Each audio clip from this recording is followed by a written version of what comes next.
समाजवादी धर्मनिरपेक्ष लोकशाही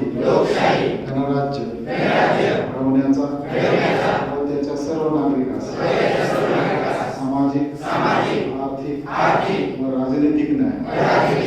विचार अभिव्यक्ती विश्वास श्रद्धा व उपासना याचे स्वातंत्र्य दर्जाची व संधीची समानता निश्चितपणे